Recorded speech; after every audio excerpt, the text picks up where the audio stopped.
গণহত্যাকারী শেখ হাসিনার ভারতের ভিসার মেয়াদ বাড়ানোর বিষয়টি বাংলাদেশের জনগণ ভালোভাবে নেয়নি বলে জানিয়েছেন বিএনপির সিনিয়র যুগ্ম মহাসচিব রুহুল কবির রিজভী।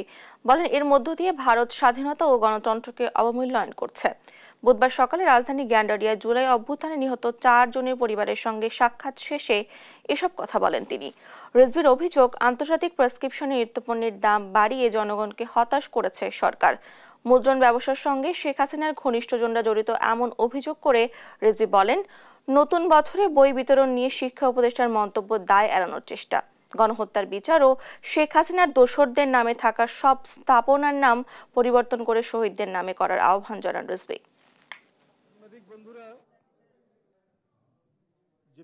আবু সাঈদের রক্তের সরকার, তারা যদি স্লথগতি হন, তারা যদি ঢিলেঢালা হন, তাহলে এটা তো মানুষ এই জায়গা করবে না, মানে এটাকে ঠিকভাবে নিবে না, ইতিবাচকভাবে নিবে না। আর যেটি বলছেন মেয়াদ বাড়ানোর কথা, সেটা তাদের দেশের বিষয়, কিন্তু তাদের যদি অন্য কোনো উদ্দেশ্য থাকে শেখ হাসিনাকে নিয়ে, তো সেটা আমি বলতে পারবো না কোনো উদ্দেশ্য আছে কিনা। তবে ভারত একটি গণতান্ত্রিক রাষ্ট্র, তাদের বোঝা উচিত যে শেখ হাসিনা যে শিশু হত্যাকারী,